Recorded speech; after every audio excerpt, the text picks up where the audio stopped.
السلام علیکم ورحمۃ اللہ وبرکاتہ۔ وعلیکم السلام ورحمۃ اللہ وبرکاتہ۔ کیا حال ہے سب کا؟ الحمدللہ۔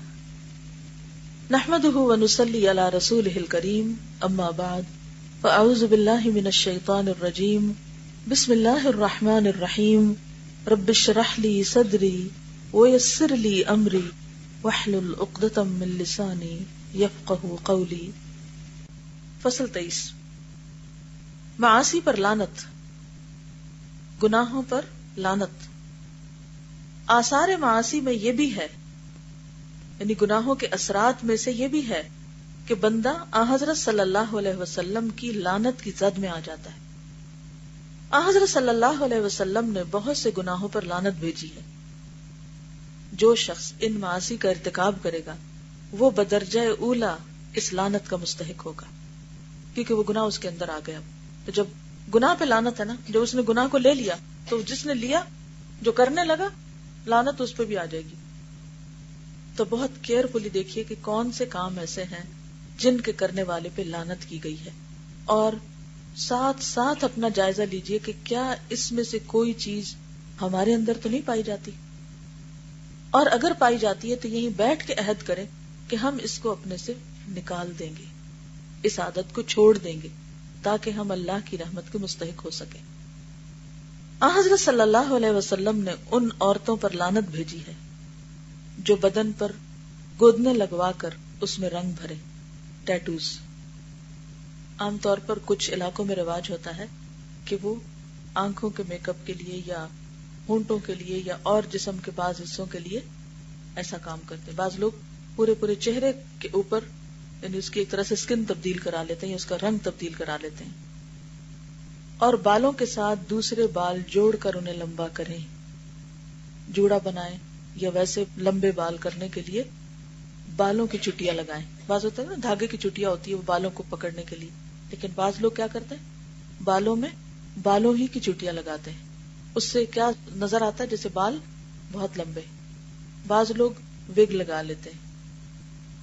بالوں کے ساتھ دوسرے بال جوڑ کر انہیں لمبا کریں۔ عام دنوں میں تو لوگ کم ہی کرتے ہیں، لیکن شادی کے موقع پر بہت سے لوگ اچھے پڑھے دین پڑھی ہوئی لڑکیاں بھی صرف دوسروں کی نظر میں بہت خوبصورت دلہن نظر آنے کے لیے ساری حدیں پار کر جاتی ہیں۔ آپ خود سوچئے، اگر ہم اپنی ازدواجی زندگی کا آغاز نبی صلی اللہ علیہ وسلم کی لعنت سے کر رہے ہیں، اس زندگی میں کیا خوشی ہوگی، کیا برکت ہوگی، کیا خیر آئے گی، کیسی اولاد آئے گی، شوہر کے رویے کیا ہوں گے، سسرال میں کیا عزت ہوگی۔ اور جو ایسا کرنے کا پیشہ اختیار کرے، یعنی دوسروں کے لیے کرے، اس کو ایز اے بزنس اختیار کرے۔ کہہ رہی ہیں کہ آج کل تو یہ بہت عام ہو گیا ایکسٹینشنز کروانے کا، کہ ہر ایک انڈیویجول بال کے ساتھ بال جوڑا جاتا ہے اور بالوں کو لمبا کیا جاتا ہے۔ بہرحال طریقہ کوئی بھی ہو، چاہے جوڑے میں لگایا جائے، چاہے چٹیا میں لگایا جائے، چاہے انڈیویجول ایک بال کے اندر لگایا جائے، لیکن جب منع کر دیا گیا تو منع کیوں کیا گیا؟ اس کی کئی ایک وجوہات ہیں۔ ایک تو یہ ہے کہ یہ ایک دھوکہ ہے، کل بھی ہم نے دھوکے پہ بہت سی باتیں پڑھی نا، دھوکہ ہے، آپ وہ نظر آ رہے ہیں جو آپ ہیں نہیں۔ دوسری بات ہے کہ مال کا ضیاع ہے، کچھ لوگوں کو کھانے کے لیے روٹی نہیں ملتی، کتنے ہی بے شمار بچے ایسے ہیں جن کے پاس دودھ نہیں ہے، اور ہم صرف اپنے خوبصورتی کے لیے ایسے کام کریں کہ جن کی وجہ سے رحمت کی بجائے لعنت آئے۔ اور چہرے سے بال اکھاڑے، اس پر تفصیلی بات کئی اور مقامات پر ہو چکی ہے۔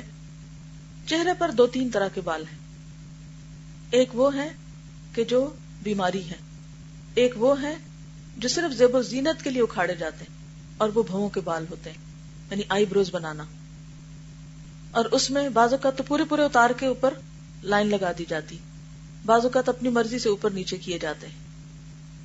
جہاں تک داڑھی مونچھوں کا تعلق ہے تو یہ عورت کی علامت نہیں، یہ مرد کی ہوتی۔ تو اگر کوئی عورت اپنے چن سے بال اتارتی ہے یا مونچھوں کی جگہ سے بال اتارتی ہے تو یہ اس میں شامل نہیں، لیکن اس کے علاوہ پورے چہرے کو مسلسل اس کی صفائی کر دینا اور بھووں کو شیپ دینا، یا یہ ہے کہ ماتھے کو بڑا کرنے کے لیے وہاں سے بال اتارنا، یہ ساری چیزیں پھر اس میں شامل ہو جاتی ہیں۔ اور اپنے دانتوں کو گھس کر تیز کریں، یعنی دانتوں کی شیپ بدلیں۔ اور ایسا کرنے کو بطور پیشہ اپنائے، یعنی کرنے والی اور کرانے والی دونوں ہی اس میں شامل ہیں برابر کی۔ آپ صلی اللہ علیہ وسلم نے سود لینے والے، دینے والے، اس کے لکھنے والے اور اس کے گواہوں پہ لعنت بھیجی۔ اب جو لوگ یہ کام کریں وہ اللہ کی رحمت سے دور ہیں۔ آپ صلی اللہ علیہ وسلم نے حلالہ کرنے والے اور جس کے لیے حلالہ کیا جائے دونوں پر لعنت کی۔ حلالہ معلوم ہے نا آپ کو کہ ایک مرد اگر اپنی بیوی کو طلاق دیتا ہے اور طلاق بائن ہے اگر، تو وہ اس کے ساتھ دوبارہ رجوع نہیں کر سکتا، دوبارہ شادی بھی نہیں کر سکتا، الا یہ کہ اس عورت کی شادی کہیں اور ہو، وہ شخص پھر اس کو ڈیورس کرے یا وہ فوت ہو جائے تو پھر پہلا مرد اس عورت سے شادی کر سکتا ہے۔ اب اگر قدرتی طور پر ایسا ہو گیا تو اس کی تو اجازت ہے شریعت میں، لیکن اگر کسی نے جان بوجھ کے ایسا کیا کہ بیوی کو حلال کرنے کے لیے کسی اور مرد سے اس کی شادی کرائی اور پھر اس سے زبردستی طلاق دلوائی اور پھر اس سے دوبارہ شادی کی، تو ایسا کرنے اور کروانے والے پر لعنت کی گئی ہے۔ آپ نے چور پر، جو بھی چوری کرے، چھوٹی کرے یا بڑی کرے، اس پر بھی لعنت کی ہے۔ اب آپ خود سوچیں کہ ایک شخص کسی کا مال چراتا ہے، چاہے تھوڑا چراتا ہے یا زیادہ، لعنت کا مستحق تو ہو گیا۔ اب وہ جو اس کے پاس ہے اس میں کیا برکت ہوگی، اس سے کیا خیر نکلے گی، اس سے کیا حاصل ہوگا؟ اور آپ دیکھیے کہ جس پر نبی صلی اللہ علیہ وسلم لعنت بھیج دے، جس کے خلاف آپ دعا کر دیں کہ اس پر اللہ کی رحمت نہ ہو، اس کا پھر حال کیا ہوگا؟ اس کے لیے کیا خیر و بھلائی ہو سکتی؟ حالانکہ آپ کو کیا بنا کر بھیجا گیا؟ رحمت للعالمین۔ شراب پینے والے، پلانے والے، بنانے والے اور اس پر جس کے لیے بنائی جائے اور اس کے بیچنے والے، خریدنے والے، اس کی قیمت لینے والے، اس کے اٹھانے والے اور جس کے لیے اٹھائی جائے، سب پر لعنت بھیجی ہے۔ نیز ان پر لعنت بھیجی ہے جو حد بندی کے نشانات ادھر ادھر ہٹا دے۔ حد بندی کیا ہے؟ جیسے آپ نے ایک پلاٹ خریدا تو اس کی حدود ہوتی ہے نا کہ اتنا ایریا آپ کا ہے، اور بعض اوقات اس پر نشان لگائے جاتے ہیں۔ اب اگر کوئی شخص دیکھے کہ ساتھ والا شخص جو ہے وہ ملک میں نہیں ہے مثلا، یا یہ کہ وہ اس کو خبر نہیں ہے، یعنی مالک جو ہے وہ اتنا صاحب علم نہیں یا اس کو اتنا تجربہ نہیں، تو کیا کرے؟ موقع پا کر اپنی زمین کی حدیں آگے بڑھا دے اور ان نشانوں کو مٹا دے۔ والدین پر لعنت بھیجنے والوں پر، یعنی کوئی بھی بچہ کسی بھی حال میں اپنے پیرنٹس کو قرض نہیں کر سکتا۔ اگر کوئی اپنے ماں باپ کو گالی دیتا ہے، اور آپ کو معلوم ہے کہ بعض اوقات اپنے ماں باپ کو کوئی ڈائریکٹ گالی نہیں دیتا، کسی اور کے ماں باپ کو دیتا اور وہ پلٹ کر اس کے ماں باپ کو دیتا، تو وہ بھی دراصل خود سبب بنتا ہے۔ غیر اللہ کے لیے ذبح کرنے والوں پر، یعنی اللہ کے علاوہ کسی اور کا نام لے کر، چاہے وہ رسول ہوں یا فرشتے یا کوئی اور پیغمبر یا کوئی اولیاء اللہ، کسی اور کے نام پر ذبح نہیں کیا جا سکتا۔ اگر کوئی ایسا کرے تو اس پر بھی لعنت کی گئی۔ مخنث پر، یعنی جو مرد عورت بنا ہوا نظر آئے، اور ان عورتوں پر جو مردوں کی وجہ بنائے، یعنی مخنث وہ مرد ہے جو عورت بنے، اور ان عورتوں پر جو مردوں کی وجہ بنائے، یعنی اپوزٹ کام کرے، ان پر بھی، یعنی اس طرح ڈریس اپ انسان ہو یا ایسی چال چلے یا کوئی بھی ایسا انداز اختیار کرے کہ جس سے ایک عورت عورت نہیں مرد نظر آئے، یا مرد مرد نہیں عورت نظر آئے۔ اب ہر کوالٹی پر آپ اپنے آپ کو جائزہ لیتے جائیں، اپنے آپ کو چیک کرتے جائیں۔ دین میں بدعت جاری کرنے والے اور اس پر عمل کرنے والے، تصویر بنانے والے، یعنی ہاتھ سے جو ڈرا کرتے ہیں ایسے فگر جن میں جان ڈالی جا سکتی، جہاں تک درختوں کا تعلق ہے یا پہاڑوں کا یا اور ایسی چیزیں کہ جو جاندار نہیں ہے، ان کو ڈرا کر سکتے ہیں، آپ پینٹ کر سکتے ہیں، لیکن انسان اور جانور ان کو آپ ہاتھ سے تصویر نہیں بنا سکتے۔ لواطت کرنے والے ہومو سیکشولز، مرد مرد کے ساتھ اور عورت عورت کے ساتھ ایسا جسمانی تعلق اختیار کرے جس سے منع کیا گیا ہے، تو اس پر بھی لعنت کی گئی۔ ماں باپ کو گالی دینے والے، اندھے کو راستے میں بھٹکا دینے والے۔ اندھے کو راستہ نہیں پتا ہوتا نا، تو بعض اوقات کوئی شخص جا رہا ہے اور وہ کسی سے پوچھتا ہے کہ مجھے یہ بتاؤ کہ مسجد کس طرف، اور وہ اسے مسجد بھیجنے کی بجائے ٹوائلٹ کی طرف بھیج دے اور اس پہ ہنسے، تو ایسا کرنے والے پہ بھی لعنت کی گئی۔ اور کسی چوپائے کے ساتھ بدفعلی کرنے والے، یعنی کسی جانور کے ساتھ سیکشل ریلیشن قائم کرنے والے پر، اور جو کسی جانور کے چہرے پر داغ دے، یعنی گرم راڈ لے کر اس کے چہرے کے اوپر نشان لگائے، اس کے بال جلا دے، اس کی شکل مسخ کرے یا اس کی شکل بگاڑے، یعنی جانوروں کی شکل بگاڑنا بھی منع ہے. مسلمانوں کو ضرر پہنچانے والے یعنی مسلمانوں کو نقصان دینے والے اور انہیں دھوکہ دینے والے کسی بھی اعتبار سے، چاہے دوائیوں میں ملاوٹ کی جائے یا کھانے میں ملاوٹ کی جائے یا اسی طرح کسی بھی اور طریقے سے ناپ تول میں کمی کر کے دھوکہ دیا جائے یا رشتوں میں، قبروں کی زیارت کرنے والی عورتوں، قبروں کو سجدہ گاہ بنانے والوں اور قبروں پر چراغ جلانے والوں پر، یعنی قبر پہ کثرت سے جانے والی ہیں ایسی عورتیں جو جا کے وہاں پر غلط قسم کے کام کریں. عبرت کے لیے جانا اور کبھی کبھار جانا اور قبرستان کے باہر گاڑی روک کے یا کسی طرح کھڑے ہو کے قبروں پر نظر ڈالنا اس سے منع نہیں کیا گیا، لیکن وہاں جا کر اندر بیٹھ جانا اور پھر وہاں رونا پیٹنا اور غلط قسم کے کام کرنا یا شرکیہ کوئی بھی کام کرنا، بعض اوقات لوگ قبروں کی مٹی سے جادو وغیرہ کا عمل کرتے ہیں یا اور اسی طرح کے، تو یہ ساری چیزیں اسی میں شامل ہو جاتی ہیں. قبروں کو سجدہ کرنا، چاہے کوئی مزار ہو یا عام قبر، قبروں پہ چراغ جلانا، کیونکہ بعض لوگ فوت ہو جاتا ہے تو جا کے کہتے ہیں 40 دن تک روح آ رہی ہے اور اس کو مٹی کا دیا یا کچھ اور اسی طرح کی چیزیں وہاں جلاتے ہیں. بعض لوگ تب لائٹیں لگوا دیتے ہیں، تو چاہے آپ بجلی کی لائٹ لگوائیں یا آپ قبر پہ مٹی کے تیل کا دیا جلائیں، سب برابر ہے.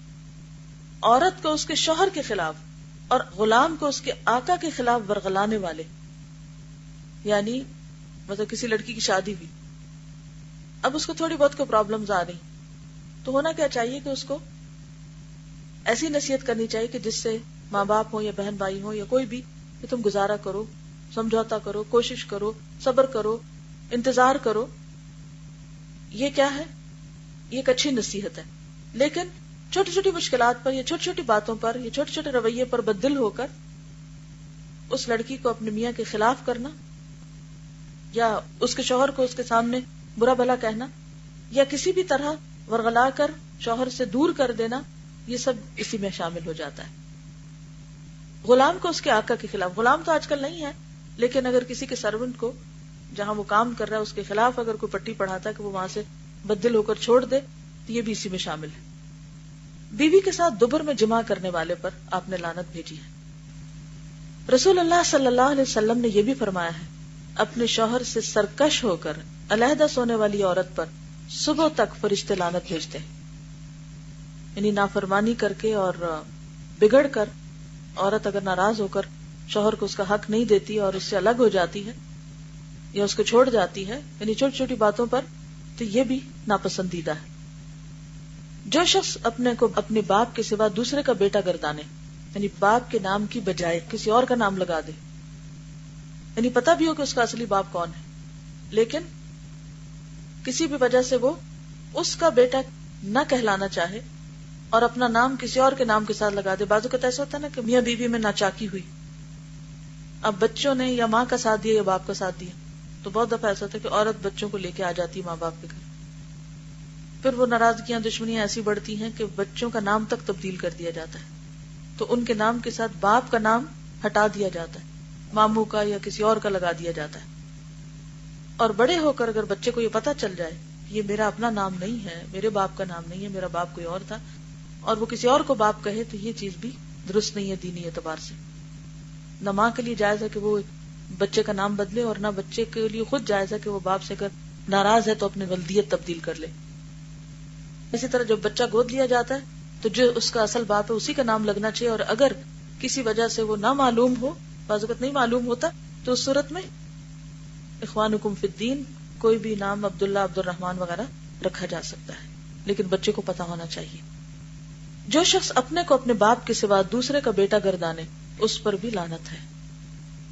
یہ بھی فرمایا کہ جو آدمی کسی مسلمان بھائی کو کسی ہتھیار سے ڈرائے، کیسے؟ جیسے کوئی پسٹل اٹھا کے تو اس کو صرف ڈرانے کے لیے اس کی طرف اس کا رخ کر دے.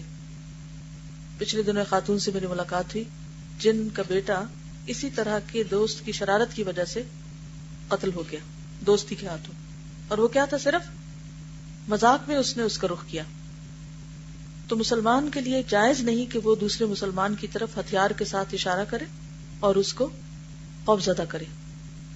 اور اس میں آپ دیکھیے کہ جیسے مائیں بعضوں کا ایسا ہوتا ہے نا، ہاتھ میں چھری ہے تو چھری کے ساتھ ہاتھ اٹھا دیا، کینچی ہے تو کینچی اٹھا لی، یہ بھی درست نہیں. اگر بڑے ہتھیار نہیں تو چھوٹے ہتھیار جو ہیں ان کو بھی نہیں اٹھانا چاہیے اور ان کو بھی کسی کی طرف ان سے پوائنٹ نہیں کرنا چاہیے. تو جو شخص کسی کو ہتھیار سے ڈرائے اس پر فرشتے لعنت بھیجتے ہیں. صحابہ کو گالی دینے والے پر بھی آپ نے لعنت بھیجی ہے. لوگوں میں فساد کرانے والے. اچھا فساد کیسے ہوتا ہے؟ یہ بڑی عام بات ہے. آپ کو پتہ دو لوگوں کے تعلقات کیسے خراب ہوتے ہیں؟ کوئی مجھے بتائے گا؟ بڑا کامن ہے یہ، اور یہ پتا ہونا چاہیے. اور اگر پتا نہیں تو اس کا مطلب ہے کہ پھر دل دیکھتا نہیں، دل کی آنکھیں اندھی ہیں. جی، مس انڈرسٹینڈنگ کریٹ کرنا، بدزنی پیدا کرنا. کیسے کی جاتی ہے بدزنی پیدا؟ مثلا دو لوگوں کے درمیان آپ کو پتا ہے کہ تعلقات بہت اچھے نہیں ہیں، تو تمہارا دین کیا سکھاتا ہے کہ صلح کراؤ. اور صلح کرانا جو ہے وہ نماز، روزے، حج، زکوٰۃ سے بھی بڑی نیکی ہے. اچھا اب کیا کرتے ہیں؟ کچھ لوگ تو اتنی بڑی نیکی کماتے ہیں اور کچھ لوگ لعنت والا کام کرتے ہیں. دو لوگ جن کے درمیان پتا ہو کہ آپس میں تعلقات اچھے نہیں، خواہ وہ میاں بیوی ہوں یا شریک کار ہوں، کٹھے کام کرتے ہوں یا کسی ایک جگہ پر رہتے ہوں، تو عموماً لوگ کیا کرتے ہیں؟ ایک کی بات دوسرے کو لگا دیتے ہیں. تمہیں پتا ہے تمہارے بارے میں کیا کری؟ اس کا نتیجہ کیا ہوتا ہے؟ اگر کسی کی کوشش کی وجہ سے کسی کا دل صاف بھی ہو رہا ہو تو پھر کیا ہوتا ہے؟ اور زیادہ برا ہو جاتا ہے. اعتماد بحال ہی نہیں ہوتا، جس کے نتیجے میں مسلسل تعلقات کی خرابی رہتی. اور یہ بات کتنی عام ہے لوگوں میں. بعض لوگ ڈائریکٹ نہیں بھی کہتے تو انڈائریکٹ ایسی باتیں کرتے رہتے ہیں کہ جس سے لوگوں کے درمیان تعلقات کی اصلاح نہ ہو، فساد ہی فساد رہے. کوئی اور بتائے گا مجھے؟ جی ہاں، آؤٹ آف کانٹیکسٹ باتوں کو کوٹ کرنا. کسی نے ایک بات کہی ہے لیکن اس کا مقصد مطلب وہ نہیں تھا جو بنا لیا گیا، اور پھر وہ بات یا اس کا ایک حصہ آگے لے کر پہنچا دیا گیا جس سے فتنہ فساد بڑھ گیا. پوری بات بتانے کی بجائے صرف اتنا حصہ لے کے کوٹ کر دیا گیا کہ جس سے فتنہ برپا ہو گیا. اور جی ہاں، بعض اوقات ہمارا کسی سے اگر کوئی انبن ہوئی، کوئی غلطی ہوئی، تو انسان کی عادت، اور اللہ نے ایک اچھی عادت رکھی ہے کہ انسان بھول جاتا، بھولنے والا بنایا اللہ نے انسان کو. اور اس میں خاص طور پر اگر انسان دوسرے کی زیادتیاں بھول جائے تو بڑا ہی فائدے میں رہتا ہے. اور اصلاح ہوتی بھی جب، یہ صلح جب ہی ہوتی ہے جب انسان دوسروں کی زیادتیوں کو بلا دے، ایٹ لیسٹ ان کی شدت کم ہو جائے، اگر پوری طرح نہ بھی بھولے. اب ایک شخص بھول چکا ہے یا بھول رہا ہے، لیکن دوسرا آ کر اسے پھر یاد کرا، تم بھول گئے، تمہارے ساتھ ایسا ہوا تھا، تم پھر بیوقوف بننے لگے ہو. اب دیکھیے کہ کبھی بھی کسی انسان کا دل ایک حال میں نہیں رہا، نہ محبتوں میں نہ نفرتوں میں. ان میں کمی بیشی ہوتی رہتی، کبھی زیادتی ہوتی، کبھی کمی ہوتی. قلب ایک حال میں رہا ہی نہیں کبھی. ایمان اگر بڑھتا گھٹتا رہتا تو باقی چیزیں بھی گھٹتی بڑھتی رہتی. تو ایسی صورت میں اگر کسی کے اندر کسی کی نفرت میں، کسی کی عداوت میں، دشمنی میں کچھ کمی ہو رہی ہے اور دوسرا شخص اسے کوئی پرانی بات یاد کرا کے اس میں اضافہ کر دے تو نتیجہ کیا ہوگا؟ فتنہ فساد. ایسا کرنے والا بھی اللہ کی رحمت سے دور ہے. اس کا نقصان کیا ہوگا؟ وہ خود ہی کسی نیکی کے موقع سے دور رہے گا، اس کو خیر اور بھلائی کے دروازے اس پر نہیں کھلیں گے. جی آپ فرمائیے. شابش. مدینہ میں جو اوس اور خزرج کے درمیان لڑائیاں تھیں ان کی بنیاد کیا تھی؟ اور پھر کس طرح یہود نے مسلمانوں کے درمیان، انصار و مہاجرین کے درمیان فتنہ کریٹ کرنے کی کوشش کی؟ نبی صلی اللہ علیہ وسلم فوراً پہنچ گئے اور اس کو دبا دیا. جی ہاں، سنی سنائی باتوں کو آگے پہنچا دیا جاتا ہے، دوسروں کے خلاف سکینڈل بنا دیے جاتے ہیں، اس سے بھی فتنہ فساد ہوتا ہے. چغلی، غیبت، بہتان تراشی، یہ ساری ایسی چیزیں جس سے فتنے فساد اٹھتے ہیں. مثلا اگر ایک شخص کو دوسرے کے خلاف کوئی غصہ ہے تو بعض اوقات ایسا ہوتا ہے نا، جب اس کے سامنے اس کا ذکر کیا جائے تو اس کے منہ سے ایسی کوئی بات نکل جاتی کیونکہ وہ غصے میں ہے. That's understood. مثلا شوہر اور بیوی کے درمیان تعلقات کی خرابی، یا دو دوستوں کے درمیان کوئی بدگزانی ہو گئی، یا دو افراد کے درمیان کوئی مس انڈرسٹینڈنگ ہو گئی. اب کسی تیسرے شخص نے ان ایک کے سامنے دوسرے کی کوئی بات کی تو ریاکشن کیا ہوگا؟ اور اگر تعریف کر دی تو بھی ریاکشن کیا ہوگا؟ چھوڑو تم اس کو، میں جانتی ہوں کون ہے وہ. اب ایسی باتیں کیا ہیں؟ ایک قدرتی غصے کا ایک اظہار ہے، اور ہمیں پتا ہے کہ دوسرا شخص مجبور ہے اس بات کے کرنے پر کیونکہ وہ زخم خوردہ ہے، یا اسے چوٹ لگی ہے، یا دوسرے سے کوئی تکلیف پہنچی، ہرٹ ہوا ہے. نیچرل ریاکشن ہے. اب جس نے یہ بات سنی اسے کیا کرنا چاہیے؟ اس بات کو ادھر ہی پھینک دے، ادھر ہی ختم کر دے. لیکن مفسد لوگ کیا کرتے ہیں، اس ایک سینٹنس کو لے لیتے ہیں، باقی سب کو چھوڑ کر اس ایک کو لے کر اس کو پہنچاتے ہیں جس کے خلاف اس نے ایسا ری ایکشن کیا ہوتا ہے. اب اس سے کیا ہوتا ہے کہ فتنہ بھڑک اٹھتا ہے. اب وہ اس سے بڑی بات کرتے پھر اس کی ادھر پہنچائی، اس کی ادھر پہنچائی، اس کی ادھر. اس کے بارے میں کیا آیا ہے قرآن پاک میں؟ یہ کس کا کام تھا؟ حمالۃ الحطب، لکڑیاں اٹھانے والی کا، آگ بھڑکانے کے لیے. ابو لہب کی بیوی کا ہی کام تھا. تو جو عورتیں اس قسم کے کام کرتے ہیں اسی کی پیروی کر رہی. تو یہ ایسا ہی ہے جیسے ایندھن اٹھا کے ادھر سے ادھر پہنچانا تاکہ آگ لگ سکے. قطع رحمی کرنے والے، یعنی رشتوں کو کاٹنے والے، اللہ اور اللہ کے رسول کو ایذا پہنچانے والے، اللہ تعالیٰ کی آیات اور ہدایت کو چھپانے والوں، یعنی حق کا پتہ ہے لیکن انسان اسے ظاہر نہ کرے، آگے نہ پہنچائے، ایماندار اور پاک دامن عورتوں پر تہمت لگانے والوں، اور اس آدمی پر جو کافروں کی راہ کو مسلمانوں کی راہ سے بہتر کہیں. یہ کتنا عام ہے کہ ہر وقت غیروں کی تعریفیں ہو رہی اور اسلام کے طریقے کو برا بھلا کہا جا رہا ہے. ہر ایک پر لعنت بھیجی، یہ سارے کام کرنے والوں پر. وہ مرد جو عورت کے کپڑے پہنے اور عورت جو مرد کے کپڑے پہنے، اس پر حضرت صلی اللہ علیہ وسلم نے لعنت بھیجی. ان امور کے علاوہ دوسرے بہت سے امور پر حضرت صلی اللہ علیہ وسلم نے لعنت بھیجی ہے. کوئی شخص اگر صرف یہ سمجھ لے کہ یہ گناہ ایسے ہیں کہ اللہ، اس کا رسول اور اس کے فرشتے اس پر لعنت بھیجتے ہیں، تو یہ اس کی تنبیہ کے لیے کافی ہے. اس کا صرف یہ سمجھ لینا ہی اسے ان معاصی سے اجتناب کی تلقین کرے گا. جب انسان کے اندر یہ بات پکی ہو جائے گی نا کہ یہ ایسا کام ہے کہ جس کے کرنے والے پہ لعنت ہے، تو انسان پھر اس سے باز آئے گا. اب آپ اس میں سے اس چیز پر نشان لگا لیجئے جو آپ سمجھتے ہیں کہ آپ کے اندر ہے، یا اس کو الگ سے لکھ لیجئے، اور پھر جب آپ اس کام کی طرف جائیں تو فوراً یاد کر لیں کہ نہیں، مجھے یہ نہیں کرنا کیونکہ ایسا کرنے والے پہ لعنت کی گئی ہے. جی اس میں آپ دیکھیں کہ جیسے یہود نے کیا تھا کہ نبی صلی اللہ علیہ وسلم کے بارے میں جانتے تھے کہ آپ سچے نبی ہیں اور آپ حق پر ہیں، لیکن جب بھی ان سے پوچھا گیا تو انہوں نے کیا کہا؟ لا علمی کا اظہار کیا، یا آپ صلی اللہ علیہ وسلم کے خلاف الزامات لگائے، یا اس طرح کی بات. اسی طرح بعض اوقات ہم جانتے ہوتے ہیں کہ کوئی شخص بالکل صحیح طور پر دین کا کام کر رہا ہے، لیکن لوگوں کو اس راستے سے روکنا اور اس کے خلاف پروپیگنڈا کرنا، یہ بھی اسی میں شامل ہو جاتا ہے. اسی طرح اگر کوئی شخص ہم سے کوئی بات پوچھ رہا ہے تو اسے انسان صحیح بات نہ بتائے یہ سوچ کر کہ اگر میں نے صحیح بات کی تو یہ میرے خلاف ہو جائے گا.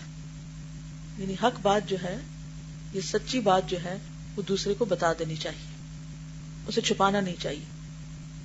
جیسے وہ حدیث میں آتا ہے نا کہ من سئل عن علم، جس سے کسی علم کے بارے میں سوال کیا گیا اور فکتمہ، تو اس نے اس کو چھپا لیا، الجمہ اللہ بلجام من النار یوم القیامہ، قیامت کے دن اللہ تعالیٰ اسے آگ کی لگاموں میں سے ایک لگام پہنائے گا.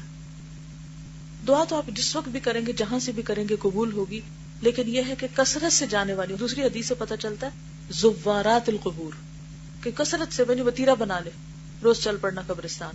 اگر آپ دیکھیں تو عام طور پہ قبرستان کیوں جاتے؟ ایسے کوئی نہیں اٹھ کے جاتا. دو وجوہات ہوتی. ایک تو یہ کہ کوئی پیارا مر جاتا ہے، بیٹا فوت ہو گیا، یا شوہر فوت ہو گیا، یا کوئی بھائی فوت ہو گیا. اب کیا ہے کہ اس کے غم میں، اس کی جدائی میں، اس کے دکھ میں رو رہے ہیں، اور اس دکھ کو کم کرنے کے لیے لوگ کیا کرتے ہیں؟ قبر پہ جاتے ہیں، خصوصاً عورتیں.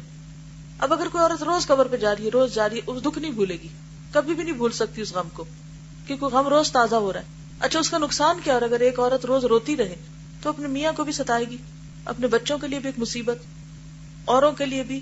یعنی کہ وہ اس کے جو ایموشنل کنڈیشن ہے وہ اسے کسی کام کا نہیں چھوڑے گی. اس لیے خاص طور پر عورتوں کے اوپر یہ بات کی گئی. دوسری بات یہ ہے کہ قبروں پر لوگ کیوں جاتے ہیں؟ قبر والوں سے دعائیں کرنے کے لیے، قبر والوں سے مانگنے کے لیے. اور عورتیں عموماً عقیدے میں کمزور ہوتی ہیں، اور جب لوگ انہیں بتا دیتے ہیں کہ ہاں فلاں قبر سے میں نے مٹی اٹھائی اور پھر ایسا کیا اور فلاں سے جا کے دعا کی. اب بھی اگر آپ مزاروں پہ جائیں تو میجورٹی کن کی نظر آئے گی؟ عورتیں کی نظر آئے گی. تو خاص طور پر عورتوں کو منع کیا گیا. تو یہ دونوں وجوہات درست نہیں ہیں اور دونوں ہی نقصان دہ قبروں پہ جانے کے لیے. صرف ایک صورت الاؤڈ ہے، اور وہ کیا ہے؟ عبرت. انسان سبق سیکھنے کے لیے، اپنی موت کو یاد کرنے کے لیے، اس کے لیے رخصت ہے. اوکے، السلام علیکم ورحمۃ اللہ وبرکاتہ. سبحانک اللہم و بحمدک نشہد ان لا الہ الا انت نستغفرک و نتوب الیک.